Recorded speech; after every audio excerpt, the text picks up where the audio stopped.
Halo, selamat malam. Berikut saya akan share sedikit terkait dengan tulisan Novalis Wajid yang berjudul Iman, Islam, dan Ihsan. Tulisan ini membahas iman, Islam, dan ihsan sebagai trilogi ajaran ilahi dalam Islam. Ketiga istilah ini saling terkait dan tidak dapat dipisahkan satu sama lain. Yang pertama, iman. Iman merupakan keyakinan yang mendalam terhadap 6 rukun iman. Iman tidak hanya bersifat internal, tetapi juga harus diwujudkan dalam tindakan nyata, tindakan baik, dan kebajikan yang merupakan manifestasi dari iman sejati. Kemudian yang kedua adalah Islam. Islam yaitu menandakan penyerahan diri kepada Tuhan. Dalam konteks ini, Islam lebih dari sekedar nama agama. Ia mencerminkan sikap tunduk dan patuh kepada Allah. Setiap individu yang mengaku Islam harus menunjukkan sikap pasrah dan taat kepadanya. Kemudian yang ketiga yaitu ihsan. Ihsan merupakan puncak dari penghayatan keagamaan, di mana seorang beribadah seolah-olah melihat Tuhan. Ihsan mencakup tindakan baik dan akhlak mulia, dan merupakan penggabungan dari iman dan Islam. Tulisan ini juga menjelaskan bahwa ketiga konsep ini berfungsi sebagai landasan bagi kehidupan beragama seorang muslim. Pemahaman yang mendalam tentang iman, Islam, dan ihsan dapat meningkatkan kualitas spiritual dan moral individu serta relevansinya dalam kehidupan modern. Mari kita elaborasi dari masing-masing poin mengenai iman, Islam, dan ihsan berdasarkan tulisan tersebut. Yang pertama, iman. Dengan definisi, iman adalah keyakinan mendalam terhadap 6 rukun dalam Islam yang mencakup keyakinan kepada Allah, malaikat, kitab-kitabnya, rasul-rasulnya, hari kiamat, dan takdir. Iman tidak hanya bersifat internal, tetapi juga harus diwujudkan dalam bentuk nyata. Sebagai contoh tindakan nyatanya, seorang muslim yang benar-benar beriman tidak hanya percaya kepada Allah, tetapi juga menunjukkan keyakinan melalui perbuatan baik seperti membantu orang yang membutuhkan, berbuat adil dalam berinteraksi sosial, serta menjaga amanah. Manifestasi iman misalnya ketika seorang berdoa, berpuasa, atau melakukan sholat. Itu adalah manifestasi dari iman yang mereka miliki.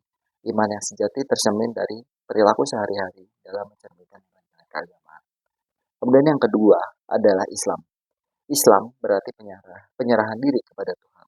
Ini mencerminkan sikap tunduk dan patuh kepada Allah. Dalam konteks ini, Islam lebih dari sekedar nama agama. Ia adalah cara hidup yang mencerminkan ketaatan kepada perintah Allah. Sebagai contoh, sikap tunduk seorang yang memiliki agama Islam, yaitu Muslim, saat menjalankan ibadah sholat 5 waktu yang secara rutin dan menunjukkan sikap tunduk dan patuh kepada Allah. Ini adalah bentuk pengabdian yang nyata. Atau misalnya contoh yang lain adalah ketaatan. Misalnya menghindari perbuatan yang dilarang dalam Islam, seperti berbohong atau mencuri, juga merupakan contoh dari sikap pasrah dan taat kepadanya. Misalnya, seorang pedagang yang jujur dalam berbisnis dan tidak menipu pelanggan.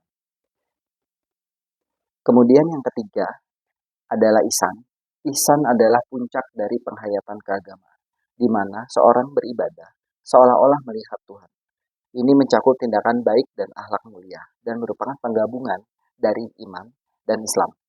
Sebagai contoh dalam penghayatan ibadah, ketika seorang beribadah dengan penuh kesadaran dan rasa khusyuk, seolah-olah mereka melihat Tuhan. Itu adalah contoh dari ihsan. Misalnya, saat berdoa, mereka merasakan kehadiran Tuhan dan berusaha berdoa dengan tulus. Kemudian contoh yang kedua adalah akhlak mulia. Seorang yang berihsan hanya berusaha melakukan yang terbaik dalam ibadah. Maaf, tidak hanya berusaha yang terbaik dalam ibadah, tetapi juga dalam berinteraksi sosial dengan orang lain. Misalnya, mereka berusaha untuk bersikap baik kepada semua orang, termasuk bahkan musuh orang yang mereka benci, dan berusaha untuk tidak menyakiti perasaan orang lain. Dalam relevansinya di kehidupan modern, pemahaman yang mendalam tentang iman, Islam, dan ihsan dapat meningkatkan kualitas spiritual dan moral individu. Dalam kehidupan modern, di mana tantangan etika dan moral sering muncul, prinsip-prinsip ini dapat menjadi panduan.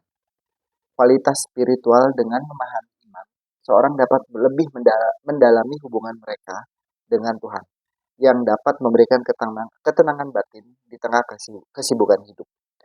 Kemudian moralitas dalam bisnis. Dalam konteks bisnis, menerapkan prinsip Islam dan Ihsan dapat membantu menciptakan lingkungan kerja yang lebih etis dan saling menghormati, yang pada gilirannya dapat meningkatkan produktivitas dan kepuasan kerja. Dengan demikian, ketiga konsep ini berfungsi sebagai landasan penting bagi kehidupan beragama seorang muslim dan dapat diaplikasikan dalam berbagai aspek kehidupan sehari-hari. Ini mungkin saya sedikit juga ambil konteks bagaimana konsep iman, Islam, dan Ihsan dibawa dalam kehidupan saya sehari-hari sebagai seorang pekerja. Dalam hal ini adalah seorang salesman. Dengan memiliki ketiga prinsip tersebut, saya memiliki paling tidak 4 hal. Yang pertama adalah kepercayaan dan integritas. Yang kedua, pendekatan yang tunduk dan patuh. Ketiga, kemampuan berbuat baik dengan akhlak yang mulia. Dan keempat, pendidikan dan pengembangan. Dalam kepercayaan dan integritas, seperti iman yang menuntut tindakan nyata, seorang sales harus membangun kepercayaan kepada pelanggan. Integritas dalam berbisnis itu sangat penting. Komitmen untuk memenuhi janji, memberikan produk yang berkualitas akan menciptakan hubungan jangka panjang dengan pelanggan. Kemudian yang kedua adalah tindakan yang patuh dan tunduk, di mana dalam hal ini sikap tunduk dan patuh kepada Tuhan dapat diterjemahkan ke dalam sikap menghormati pelanggan, memahami kebutuhan mereka dan keinginan mereka sendiri, serta memberikan layanan sesuai, yang merupakan kunci sukses dalam penjualan. Kemudian yang ketiga adalah berbuat baik dan akhlak mulia, di mana hal ini Ihsan mengajarkan pentingnya berbuat baik.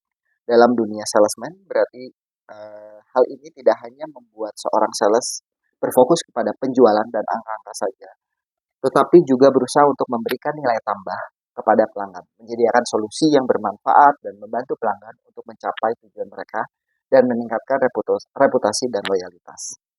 Kemudian yang terakhir, pendidikan dan pengembangan diri.